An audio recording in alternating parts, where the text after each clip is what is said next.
Short. We don't want someone unattractive in a wealthy family. How could someone like you be with a guy like Ethan? His parents kept insulting me and I felt a lot of anger inside. I understand. I'll leave now, but you've insulted my family and me. Please never get involved with us. It will be a waste even if you beg us. My name is Sarah. I'm a 25-year-old office worker. My family was very poor when I was growing up. We ate stale bread every day to fight off hunger. There were 4 of us: my father, mother, sister, and me. My dad's salary went mostly toward rent, and my mom was too sick to work. My sister and I were always hungry as kids. My life changed when I learned about finance in middle school. I think it was from an after-school program. I found out that the more education you had, the more money you could make. When I heard that, I decided I wanted to study hard, earn a lot of money, and take care of my family. From that moment, I focused all my time on studying. If you study too much, you'll get sick and die, my dad used to say. If I can't make a lot of money, I'd rather die, I would reply cheekily. Unlike most kids, I studied hard and got great grades in school. Every time I got a perfect score, my mom was so happy and proud of me. It made me happy to see her proud, so I studied even more. I got a scholarship to high school because of my grades and kept working hard so I could go to university without paying for tuition. My education helped me find a job at a big company. At first, the work felt like a game, since I had only studied for most of my life. But I learned that effort doesn't always guarantee good results. If I just walked around aimlessly, I wouldn't get anywhere. I thought this was interesting and began to find ways to use my skills at work. Not many of my new colleagues thought like that. You're really hardworking, Sarah, and you fight for what you love. I'm proud of you. I even want you to teach me what you know. My dad once said, he was always unreliable, but no matter how poor we were, he always smiled. Because of his attitude, we stayed hopeful. At first, I studied to become rich and help my family, but over time, I just enjoyed studying for its own sake. It was like a kid wanting to be a baseball player and practicing hard every day. My mom never complained about money. She was great at making things herself. She learned sewing at fashion school and made clothes, backpacks, and pouches for me and my sister. They were cute and fashionable. Other kids at school would ask us where we got them. My sister even started to get into fashion and enrolled in fashion school. Even though we were poor, we were happy with what we had. Is that really true? Someone asked me once. Yes, it is, I replied. One day, my sister and I brought home some leftover lunch from school and gave it to our parents. That's amazing, my colleagues said when I told them this story. My stories about growing up poor became fascinating tales at work, and I ended up being seen as an interesting person. In school, I might have been teased, but at work, people seemed to enjoy my stories. I was happy to have good relationships with my colleagues and enjoy my job. Life felt exciting. Then, I had a fateful encounter. It happened at a company party for new employees. After the party, I decided to have a drink with some colleagues. One of them said, I know some people from other departments, so I'll invite them. That's when I met Ethan. He was nice, handsome, and not at all a womanizer. I fell for him right away. As the night went on, everyone started chatting. When Ethan went to the bathroom, my colleague took the seat next to me. When Ethan returned, he saw his spot was taken and sat next to me instead. He didn't seem to notice how fast my heart was beating and began a conversation with me. You're Sarah, right? I heard you're amazing. If I'm not wrong, you went to both high school and college on scholarships. Yes, I'm really thankful for the free tuition. Is that the only reason? Well, my family didn't have much money, so yeah. I see. So you said it was tough to support your family? No, I actually enjoyed it. Even though we were poor, we were happy. I see, you have a unique charm. His comment surprised me, but he said it so seriously. I didn't really know what he meant, so I just laughed. From that point on, whenever I ran into him at work, we'd stop and chat casually. He must have become interested in me because one day he asked me out to dinner. He seemed much more relaxed than usual when it was just the 2 of us. He was polite, but also friendly, and I felt like we were growing closer.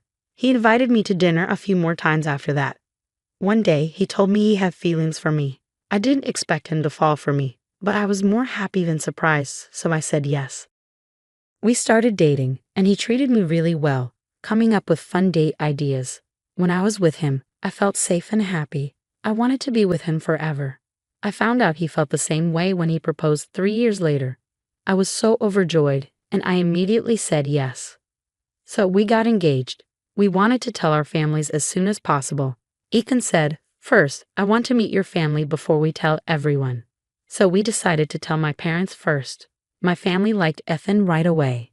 He even said, "Your parents are like peas in a pot." Then it was time for me to meet his parents. As his fiancé, it was important to make a good first impression. I was really nervous, so I carefully chose my outfit, got my hair done, and spent extra time on my makeup. After my mom and sister checked me over, I left the house looking perfect. Ethan and I went to his parents' house, which was a huge mansion that stood out from all the others. Once we started dating, I found out his dad was the CEO of a big company and the family was very wealthy. In other words, Ethan was the only son of a prestigious family. I guess that's why he seemed so different from the start. I met Ethan when he pressed the doorbell. His mom answered and opened the door. "Ethan, welcome home." "Hi, Mom. Is she your fiancé?" "It's nice to finally meet you. I'm Sarah." "Oh, come inside." She gave me a quick look before inviting us in. I didn't expect her to like me immediately, but I knew I had to try. His mom led us into their huge, fancy living room, where his dad was already sitting on the sofa. "I'm glad you're here. Please, take a seat," his father said politely, but there was a tense feeling in the air, like I was being interviewed for a job. "I'm Ethan's father. I run a company called 5X, he said. His company had always been successful, and his parents liked to brag about their status. "Sarah, you work at the same company as Ethan, don't you? That means you must be exceptional." "She's the most promising employee in the company. She was an honor student in both high school and college." "I see." I was a bit embarrassed by Ethan's praise, and his mom, maybe feeling jealous, said something surprising. "It doesn't matter how smart you are, but your face. You're a little too plain." "What?" Ethan and I were both shocked by her comment. "What are you talking about, Mom?" Ethan was furious, but his mom didn't care and kept going. "I'm just telling you the truth. You're going to take over your father's company one day, so the woman you marry must look beautiful." Her words only made Ethan angrier. "What is this? That's ridiculous. I love her for who she is, no matter what she looks like. She's not bad looking at all. Apologize to her." Ethan was fuming and demanding an apology. His dad was hurt by the comment too and got just as angry. "How dare you speak to your parents like that? Can't you see your mother is concerned for you? We don't want an unattractive woman in this family. We won't allow this marriage. Leave." His father waved his hand, telling me to leave. "What's wrong with you, Dad? I don't need your permission. I'm marrying her, whether you like it or not." "Hold on. We won't let you make such a mistake. You're just being fooled by her. She may not be pretty, but she's smart. She's manipulating you like a con artist." "That's exactly it. Talk to him too. Tell him you're not good enough for this family. How could someone like you be with a man like Ethan? I'd love to see the faces of your parents who raised you to be such a liar. They must be useless." His parents kept insulting me and I was filled with anger. "I understand, I'll leave now. But you've insulted both my family and me. Please never get involved with us again. It would be a waste even if you begged us." They laughed out loud. "Who's going to beg who? You think you're smart. I think you're just crazy." I ignored their rudeness and said, "Sorry to have bothered you," before leaving their house. Ethan followed me and apologized. "I'm really sorry about my parents." "Don't worry. You were trying to stand up for me, but they were so rude to you. I'm really disappointed in them. Lately, my dad's been acting like a tyrant at work. He doesn't get along with his employees. I think he's gotten too arrogant." "Well, my mom's always been like that, so I don't think she'll ever change." "I see."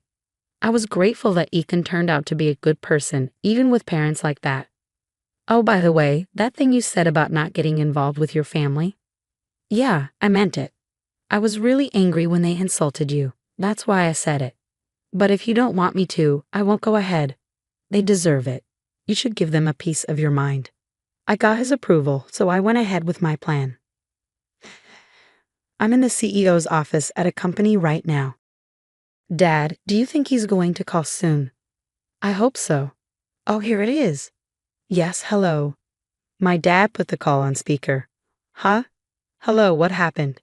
You suddenly want to cancel the contract. It's a shame, but I have a good reason to do so. What? What's the reason? You insulted my daughter and my family. You're Ethan's dad, right? Oh, I heard you treated my daughter badly when she visited. Oh my God, Sarah is your daughter. Yes, she's my sweet, precious daughter.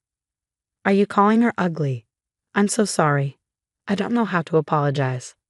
You don't have to apologize. I won't accept it. I don't care what you said about me, but I'll never forgive you for insulting my daughter. My company is ending this contract right now.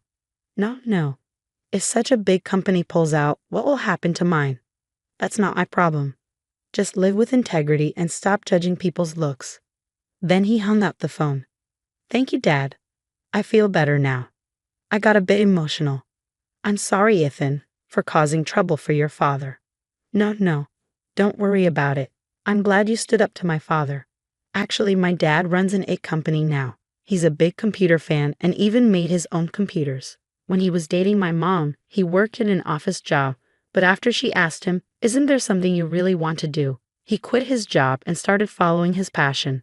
After my sister was born, he taught computer classes to earn money. Later, he started selling computers to his friends. And as word spread, the business grew. Now the company is big and works with other businesses, but he's still the same person. That's why I'm following my dreams too. No matter how rich we get, we still have the same heart we had when we were poor. Ethan's father was fired when the shareholders found out he caused the contract to be canceled. He lost his job and became unemployed. His mother didn't admit it and kept acting the same, but they ran out of money and had to sell the mansion. One day, Ethan's father came to my dad, crying and begging for forgiveness, but my dad didn't forgive him. My daughter told you to never get involved with us, right? He turned him away. Ethan cut ties with his parents and married into my family. Now he works hard at my dad's company and hopes to take over it one day.